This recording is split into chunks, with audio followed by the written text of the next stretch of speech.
Hey guys, Daniel Seriff here. I wanted to take a couple of moments just to share with you what a Skype lesson might look like with me. I've been teaching a lot recently on Skype since I moved to New Orleans, and I feel like it's actually a great avenue for guitar lessons. A lot of people have been doing it for a long time, and recently I've been doing it a lot more and bringing a lot more technology to lessons and using some resources that I think are very valuable to the student. So I just wanted to share some of those things with you, and here we go. Let's check them out. So here's what Skype looks like when we first open it and we join the chat. And basically I've got all my different contacts there and all the students that I've been seeing. And I would click and I would call them there.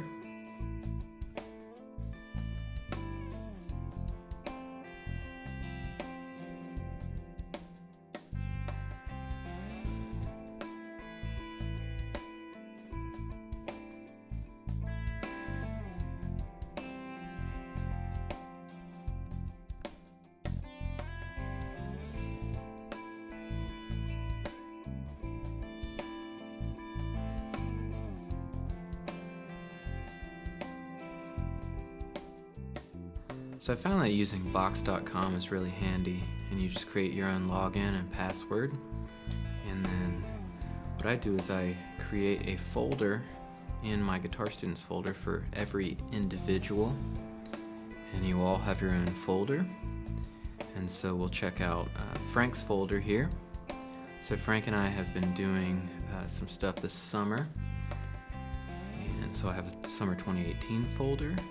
And one of the neat things about Box is that it has its own word processing. And I really like Box because I can create different lesson summaries, and I can kind of write notes inside of each of the lessons at whatever given lesson time, and gives the student assignments to work on.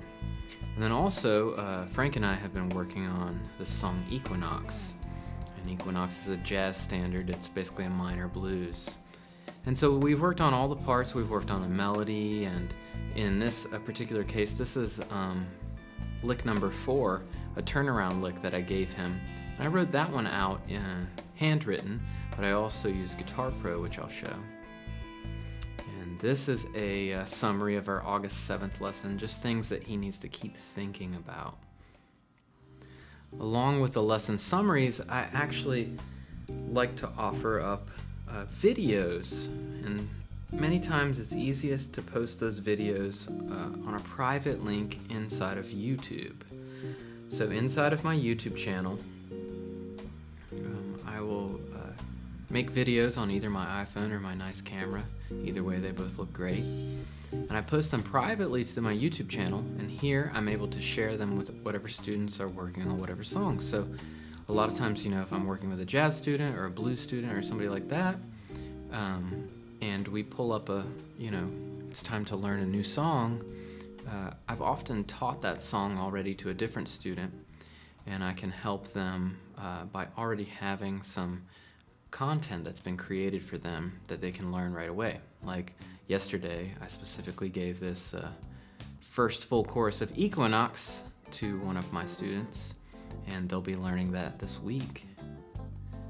And so it's great because all the materials are there and available to the student 24/7. Now, another one of my most favorite programs to use that I really think helps aid the student is neck diagrams. Neck diagrams is great because it basically creates these fretboard diagrams, or I use it to create fretboard diagrams that really are clear. They could be chord charts, they could be scale charts, they could be, actually I've created a lot of specific songs that use them. And they just have all the information there that you need in order to learn whatever tune you're working on, or whatever technical exercise, or whatever scale shape or chord shape or arpeggio.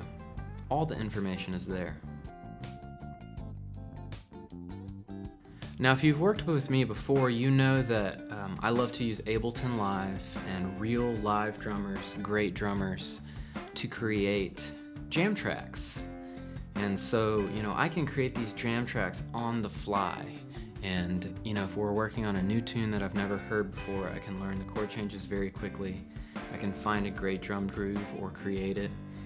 And I can implement that like right away. Another program that I really enjoy using for teaching on Skype is Guitar Pro. And the student doesn't necessarily have to have this program. It's great if they do, but not necessary. But essentially, I can make very clean tabs and standard notation in this program that a student can read like really easily.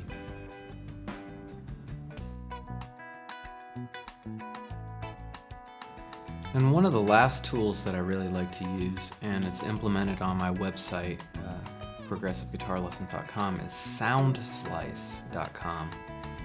And here with this site, basically what you can do is you can take any of these Guitar Pro files or any kind of tab file, and you can sync them to an actual clip of someone, myself, whoever, playing. And what that does is all of a sudden you have notation that's alive. It has the ability to be slowed down to 50%. It has the ability to be looped. And you can do all kinds of very organic kind of things with the notation, rather than just using notation that sounds like a MIDI file, something really bland. Or just like looking at notation, and what I found with a lot of my students is that they really don't know how to read well enough to essentially get by without some kind of like audio or video stimulant to kind of help them hear how the music is supposed to sound. So I'm a big fan of SoundSlice, and I implement that in my guitar lessons as much as possible.